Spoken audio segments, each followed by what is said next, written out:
Okay, today is 27 of my 42 days of Keto Chow experiment. Um, Things are still growing really well. Today is my penultimate, which if you've read the series of unfortunate events, that's a word that you learn means second to last. I didn't know that word before I read those books. That's a great series on Netflix, by the way. I'm completely off topic, but if you haven't watched that yet, you should check it out. It's hilarious, very witty. Anyway, nothing to do with this, but second to the last day of doing macadamia nut oil. I need to mix up 3 more for tomorrow, but then it's on to coconut oil.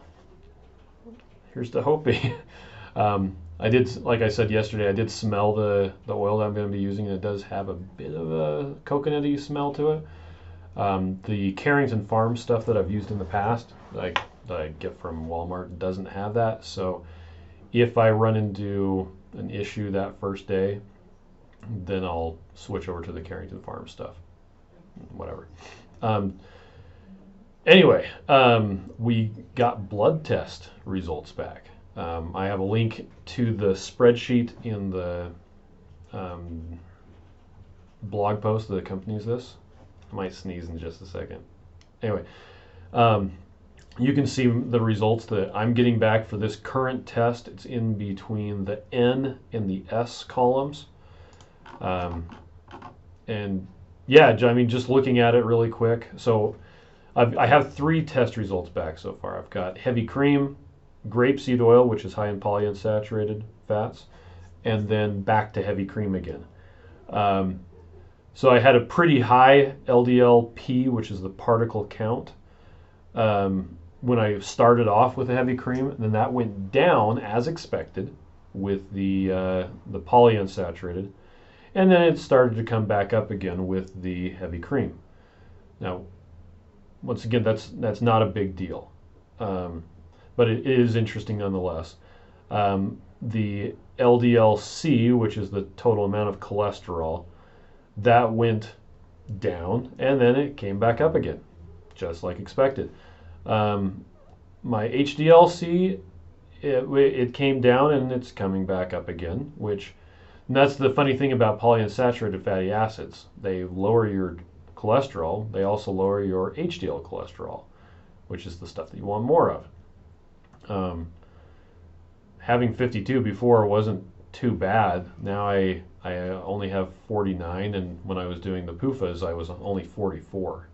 So now here's the entire reason why I did this experiment was to see what the polyunsaturated fats did to my triglycerides, and they went up a little bit. They went from 104 to 117 when I did the PUFAs, and now they're back down to 94, which that's actually kind of my normal range as far as I can tell. So I don't know if the avocado oil was an aberration or not. We'll see what happens when I do macadamia nut oil tests, when I get the tests back from this current week. In a week. Next Wednesday probably is when I'll get them. LabCorp, they have their LPIR score. And what that is they take a bunch of different factors, multiply them together, and they say, this is how likely you are to be insulin resistant. Well, that's why I test my insulin too, but they still think I'm going to die. I've had consistently high scores. When I did the test way back in November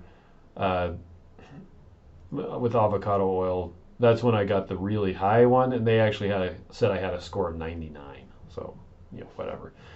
Anyway, if you look at these tests now, I had wondered why I'm testing things like white blood cell count and red blood cell count, all that stuff. And Dave Feldman, he recommended these, and I didn't know it until after the fact. The reason for that is you can tell whether you were sick. And Siobhan Huggins, who is helping out Dave or collaborating with Dave on his cholesterol code site, she actually was doing a test where she got sick, and it really messed with her lipid profile. So you want to track that just so that you can tell whether you were sick, is my understanding. Anyway, let's see, what else do I got on here. I still have good potassium and sodium and all that other stuff in my blood. So, like, Keto Chow is doing its thing. Oddly enough, they don't test magnesium as part of a comprehensive metabolic panel. Anyway, my hemoglobin A1C is still at 4.8. It went up just a tiny bit. It went from 4.8 to 4.9 and now back to 4.8. I assume that's just a small aberration in the test. It's nothing to be concerned about, but it is nice that it's still low.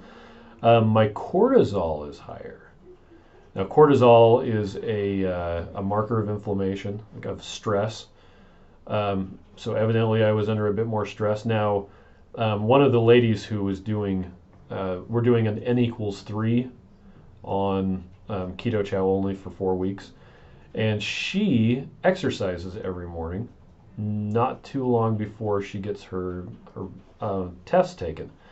And so her cortisol is consistently high. Let's see, am I on the right one? Sorry, I'm looking down here. Well, consistently high for her. So she went from like 8.7, 7.4, 9.2, 10.1. All of this, by the way, is on a separate tab. She's female too on the blood test results. And so, yeah, she has a higher cortisol. Now mine just kind of hangs out in the upper, so I went like 7.9, 9.8, 12.7, and now I'm actually at 13.1. So that's interesting. I'm going to have to see if I can get that down. I'm trying to sleep more, though. This change in jobs has made it so I'm getting consistently more sleep, except for last week when it was not too long before I took this test, actually. I went to an event in San Francisco, and I think I got like an hour and a half sleep in the airport, which was delightful. Anyway, so maybe that's getting more sleep is going to bring down my cortisol. We'll see. But my C-reactive protein, that is up as well. Probably again due to that lack of sleep.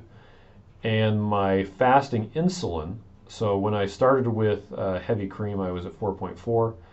The week that I did, I was almost at avocado oil. The week that I did grapeseed oil, my fasting insulin was all the way down to 2.4, which is really low. And this last test, when I was doing heavy cream again, it was 5.7. Female number 2, the lady who has the higher cortisol, she has really low insulin. When she started the test, she was at 3.2. Now this is UIUs per milliliter. Anyway, she was at 3.2, then she went down to 2.5, then down to 1.3 the week that she was doing avocado oil, which is really low. And then she went up to 2.5 when she did half and half of each. When your fasting insulin is above 14, according to what two keto dudes, Richard Morris talks about on their podcast, when it's above 14, you cannot access your fat stores. You just simply can't. It's locked away. And incidentally, we have another male who is doing the N=3. His first test, his fasting insulin was at 13.7, which is really quite high. And we were really anxious to see what the results would be after a second week on heavy cream. And LabCorp screwed up. There were supposed to be 8 tests performed, and 6 of them were check boxes on the test request form, and 2 of them were written in with the number, and they missed the cortisol test and they missed the fasting insulin, which fasting insulin, that's like one of the most important tests. Bunch of jerks. They charged us for it, but whatever. Anyway, so yeah, his insulin Well, we'll see what it does in his third test. After that, we actually called LabCorp because he had just come from his third test when we were looking at this. And so we called them up and said, did you guys get cortisol and insulin? They're like, oh, yeah, we got it. It's on there. It's like, well, you guys didn't last time, dummies. Anyway, so, yeah, that's what's been going on today. I also have been working some more on the packaging for 2.1. There's a fun image in here where I blurred out the images, the pictures of the new flavors. You can see these hazy blobs. There's some red and kind of yellow and green and brown, and it doesn't look like anything, and that's by design. Anyway, so and at the top of the post that accompanies this, there should be a kind of a little slideshow going of the biomarkers and stuff like that so far from the test. So yeah. Anyway, that's it for today.